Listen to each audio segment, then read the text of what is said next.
एक के बाद एक बड़े घटनाक्रम, दुनिया खड़ी है टकराव के मुहाने पर। नमस्कार, आप देख रहे हैं हेडलाइन ब्यूरो। तो आइए नजर डालते हैं देश और दुनिया की बड़ी खबरों पर। होर्मुज से इस वक्त की बड़ी और टेंशन बढ़ाने वाली खबर सामने आ रही है। एक भारतीय ऑयल टैंकर पर फायरिंग की घटना सामने आई है और इसका ऑडियो भी वायरल हो चुका है। Sepa Navy, this is Motor Tanker Sanmar Herald. You gave me clearance to go. My name second on your list. You gave me clearance to go. You are firing now. Let me turn back. Audio में captain बार बार गुहार लगाता सुनाई दे रहा है, firing रोकिए please, firing रोकिए। Reports के मुताबिक ईरान की IRGC ने 2 भारतीय जहाजों को वापस मोड़ने पर मजबूर किया और इस दौरान फायरिंग भी हुई। बताया जा रहा है कि इनमें से एक जहाज करीब 2 मिलियन बैरक इराकी तेल लेकर जा रहा था। इस घटना के बाद भारत ने सख्त रुख अपनाया है। अब रुक करते हैं होर्मुज की उस घटना की ओर, जहां कथित गोलीबारी के बाद भारत ने सख्त रुख अपना लिया है। विदेश मंत्रालय ने इस पर कड़ा विरोध दर्ज कराया है और मामले को बेहद गंभीरता से उठाया है। ईरान के दूत को तलब कर भारत ने साफ तौर पर अपनी नाराजगी भी जाहिर की है। सरकार का कहना है कि भारतीय जहाजों की सुरक्षा के साथ कोई समझौता नहीं होगा। रिपोर्ट्स के मुताबिक 2 भारतीय ध्वज वाले जहाजों पर फायरिंग हुई। हालांकि राहत की बात यह है कि किसी नुकसान की खबर सामने नहीं आई है। यानी अब ये मामला सिर्फ समुद्री घटना का नहीं रहा, बल्कि एक बड़ा डिप्लोमेटिक मुद्दा बन चुका है। मिडिल ईस्ट में तनाव एक बार फिर खतरनाक मोड़ पर पहुंच गया है। ओमान की खाड़ी में अमेरिकी बलों ने एक ईरानी जहाज पर हमला किया है। बताया जा रहा है कि ये जहाज नौसैनिक ब्लॉकेट का उल्लंघन कर रहा था। इस कार्रवाई के बाद ईरान भड़क गया है और तेहरान ने भी साफ चेतावनी दी है कि इसका बदला लिया जाएगा। यानी अब इस टकराव ने हालात को और ज्यादा संवेदनशील बना दिया है और आने वाले दिनों पर इस क्षेत्र में तनाव और बढ़ सकता है। अब बात करते हैं भारत और श्रीलंका के रिश्तों की। भारत ने एक बार फिर साफ किया है कि उसकी पड़ोसी पहले नीति में श्रीलंका की अहम भूमिका है। दोनों देशों के बीच सहयोग और मजबूत करने का संकल्प दोहराया गया। यानी साफ संकेत है कि भारत अपने पड़ोसी देशों के साथ रिश्तों को और गहरा करने पर लगातार जोर दे रहा है। आने वाले समय में इन दोनों देशों के बीच सहयोग और भी बढ़ता हुआ नजर आ रहा है। अब रुक करते हैं ईरान की तरफ, जहां से एक बड़ा बयान भी सामने आया है। ईरान ने डोनाल्ड ट्रंप के उन दावों को सिरे से खारिज कर दिया जिनमें युद्ध जैसी स्थिति की बात कही जा रही थी। तेहरान का कहना है कि अमेरिका के साथ बातचीत अभी खत्म नहीं हुई है और हालात उतने गंभीर नहीं है जितना बताया जा रहा है। यानी साफ है कि ईरान फिलहाल तनाव को कम करने का संकेत दे रहा है, लेकिन सवाल ये है कि क्या इसमें दोनों देशों के रिश्ते में सच में नरमी आएगी या टकराव आगे भी जारी रहेगा। ईरान की तरफ से एक और कड़ा बयान भी सामने आया है। IRGC के सीनियर कमांडर मोहम्मद रेजा नादगी ने साफ चेतावनी दी है कि अगर युद्ध दोबारा शुरू हुआ तो नए और एडवांस मिसाइलों का इस्तेमाल होगा। उन्होंने कहा कि ईरान की मिसाइल क्षमता को रोकना अब आसान नहीं है और अगर संघर्ष फिर भड़का तो इसका असर सिर्फ एक इलाके तक सीमित नहीं रहेगा, बल्कि ग्लोबल लेवल तक जा सकता है। यानी हालात और गंभीर होने के संकेत मिल रहे हैं। अब दुनिया की नजर अब इस पूरे मामले पर टिकी हुई है। अमेरिका के खिलाफ तैयारियों को लेकर ईरान के स्पीकर मोहम्मद बाघेर का भी बड़ा बयान सामने आया है। उन्होंने कहा कि अगर तीसरा युद्ध हुआ तो इस बार ईरान पहले से ज्यादा मजबूत होगा। उनके मुताबिक करीब 180 ड्रोन मार गिराए गए थे, जो पहले संभव नहीं था। उन्होंने ये भी कहा कि F-35 फाइटर जेट को भी निशाना बनाना कोई संयोग नहीं बल्कि रणनीति का हिस्सा था और उनकी तकनीकी ताकत का संकेत भी है। यानी ईरान साफ संदेश दे रहा है कि वे अब पहले से ज्यादा तैयार है। साथ ही ये भी कहा कि अब दुनिया, खास तौर पर अमेरिका, ईरान की क्षमता को समझ चुका है। इजराइल पर एक बार फिर सीज फायर तोड़ने का आरोप लगा है। रिपोर्ट्स के मुताबिक लेबनान में हिजबुल्लाह के ठिकानों पर हमले किए गए हैं, जिनमें कई जगहों पर भारी नुकसान की खबर भी सामने आई है और वहीं शहरों से तबाही के दृश्य भी सामने आए हैं, जिससे हालात की गंभीरता का अंदाजा लगाया जा सकता है। हालांकि दोनों पक्ष अभी अलग अलग दावे कर रहे हैं और हालात अभी भी तनावपूर्ण बने हुए हैं।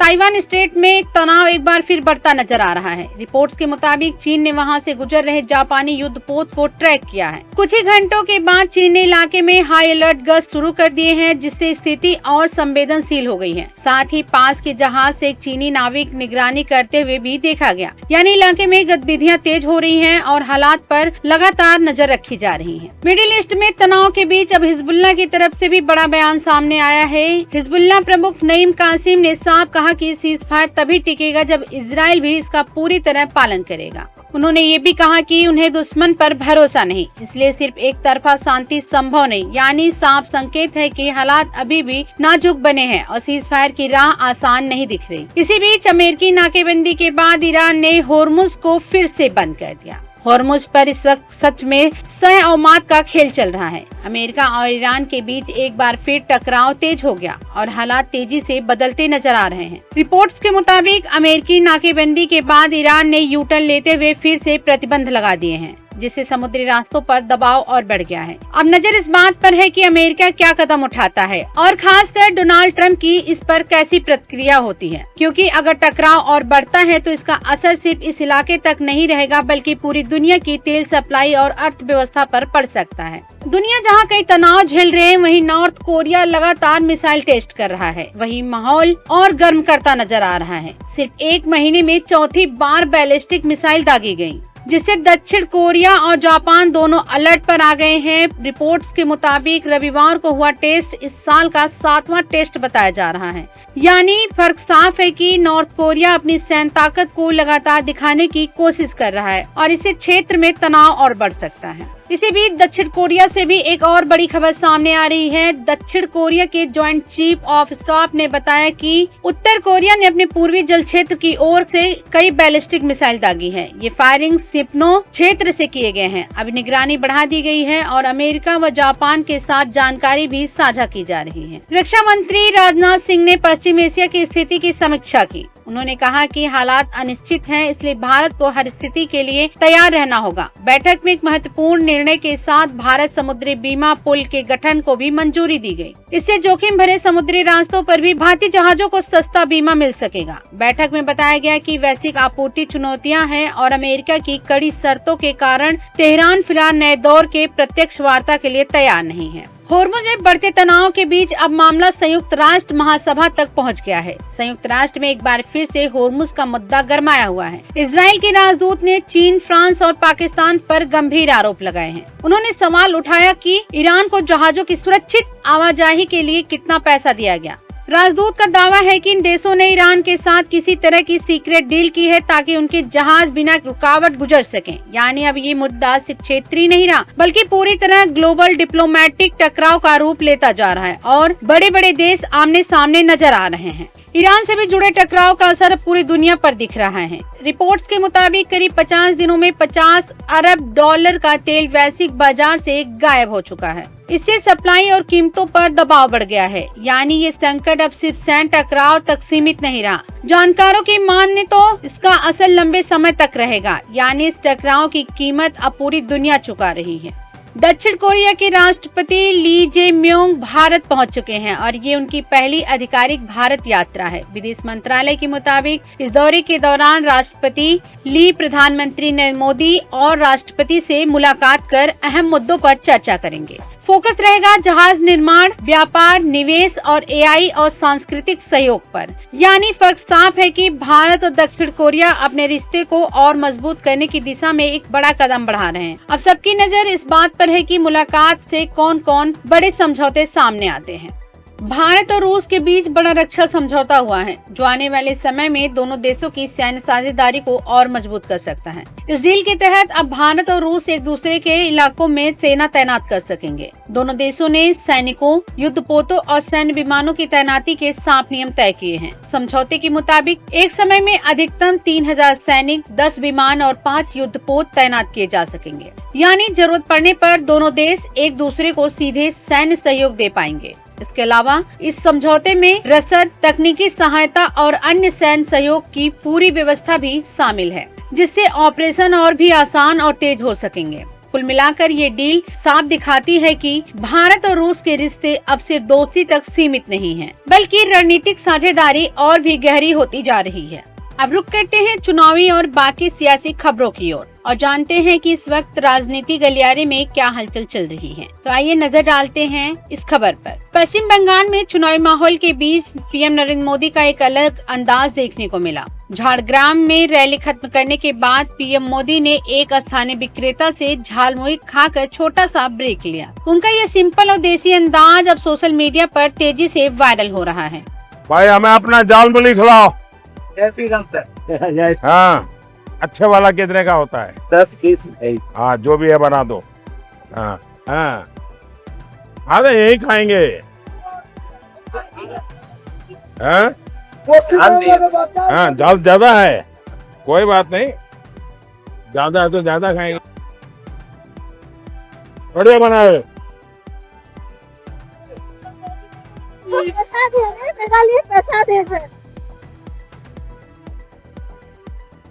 कहा जा रहा है कि ऐसे छोटे छोटे कदमों के जरिए पीएम मोदी सीधा जनता से जुड़ने की कोशिश करते हैं और चुनावी माहौल में इस तरह की तस्वीरें उनकी छवि को और मजबूत करने में मदद करती है। महिला आरक्षण को लेकर प्रधानमंत्री नरेंद्र मोदी का बड़ा बयान भी सामने आया है, लेकिन यहाँ सबसे बड़ा सवाल ये है कि आखिर इतनी बड़ी टकराव की वजह क्या बनी। पीएम मोदी ने अपने संबोधन में कहा कि कांग्रेस और उसके सहयोगियों ने महिला आरक्षण का विरोध करके पाप किया है और इसका दंड उन्हें जरूर मिलेगा। यानी बयान सीधा, बेहद और तीखा है। उन्होंने आरोप लगाया कि विपक्ष ने संसद और राज्य विधानसभाओं में नारी शक्ति बंधन संशोधन को पास नहीं होने दिया। पीएम मोदी ने ये भी साफ कहा कि उनकी सरकार महिला आरक्षण के रास्ते में आने वाली हर बाधा को दूर करेगी और यहीं से राजनीतिक और गरमाने वाली है। उन्होंने भरोसा जताया कि विरोध करने वाले दल महिलाओं की भागीदारी को रोक नहीं पाएगी, क्योंकि नारी शक्ति का आशीर्वाद सरकार के साथ है। महिला आरक्षण यानी नारी शक्ति बंधन संशोधन को लेकर पीएम मोदी ने काफी सख्त और भावुक बयान दिया। उन्होंने कहा कि जो दल इस बिल का विरोध कर रहे हैं वे नारी शक्ति को कम आंक रहे हैं। पीएम मोदी ने ये भी कहा कि सरकार की कोशिशों के बावजूद ये बिल लोकसभा में पास नहीं हो सका और इसके लिए उन्होंने देश की माताओं और बहनों से माफी मांगी है।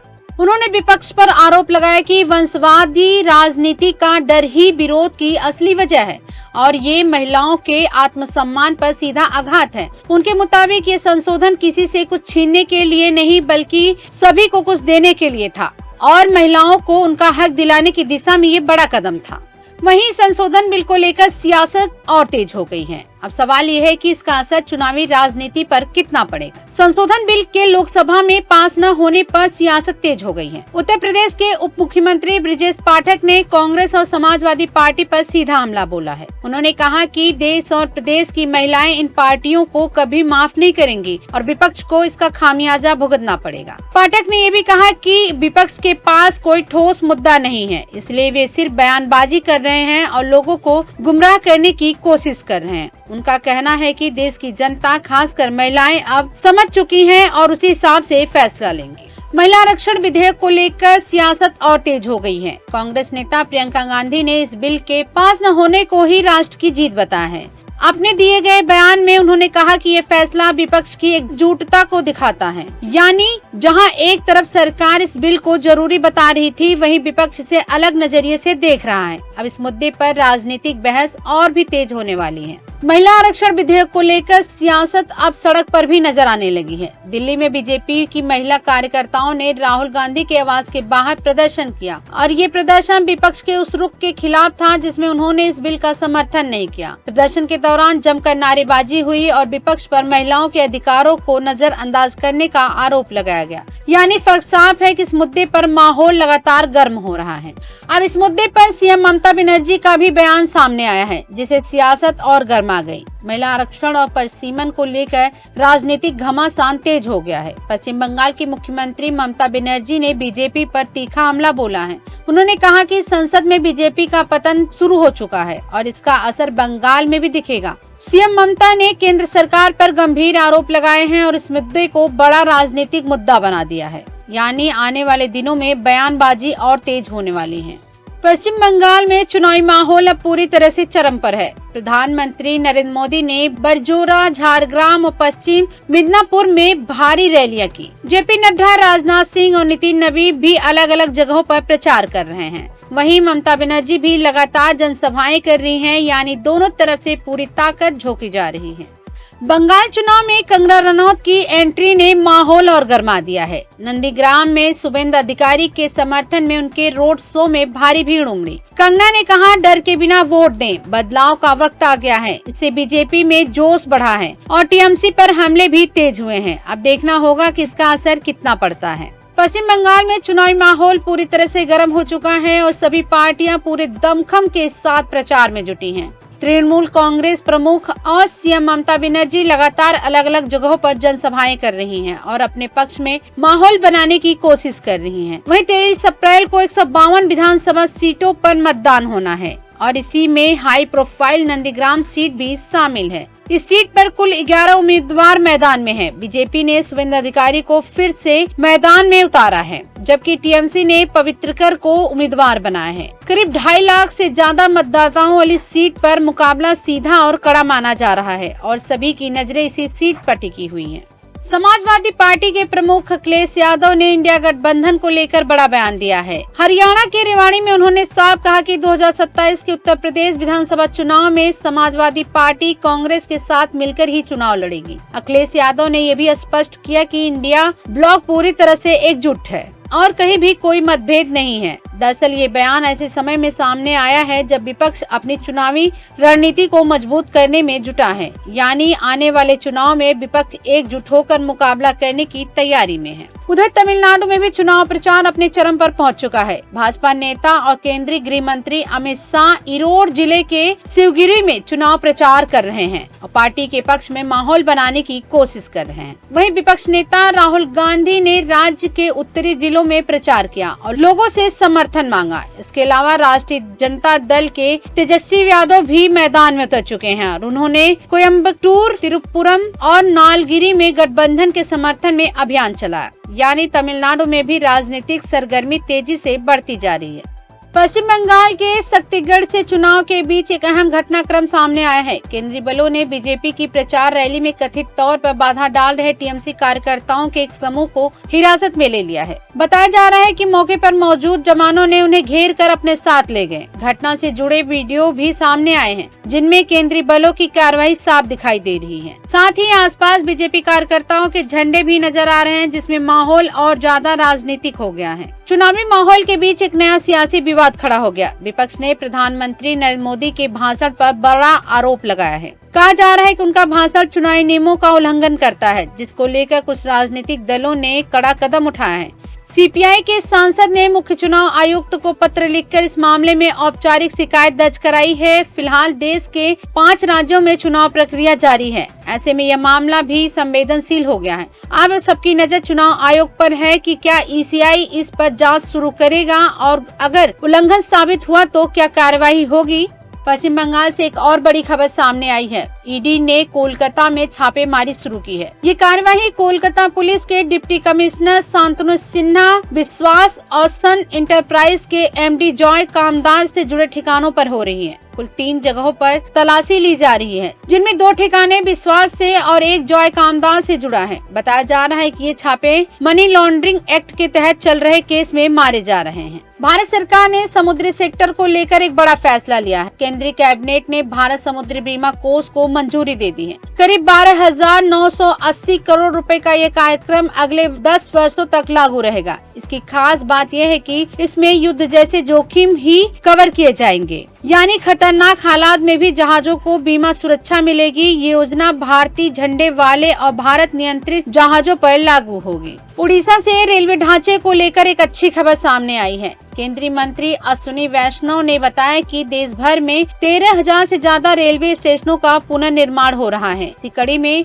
भुवनेश्वर स्टेशन को भी मॉडर्न तरीके से तैयार किया जा रहा है। यात्रियों के लिए बेहतर वेटिंग एरिया और नई सुविधाएं जोड़ी गई हैं, जिसमें सफर और आरामदायक हो गया है। मंत्री ने कहा कि ये स्टेशन आने वाले 50 सालों के लिए मजबूत सुविधा साबित होगा। छत्तीसगढ़ कोयला घोटाले में एक बड़ी कार्रवाई की गई है। निलंबित आईएएस अधिकारी समीर बिश्नोई की 4 करोड़ रुपए की संपत्ति जब्त कर ली गई है। जांच एजेंसियों के मुताबिक इन संपत्तियों की पहचान आय से अधिक संपत्ति मामले में की गई थी। जांच के दौरान उनकी 9 अचल संपत्तियों की पहचान हुई थी। इसके बाद ये सख्त कदम उठाया गया, यानी इस मामले में जाँच का दायरा लगातार बढ़ रहा है।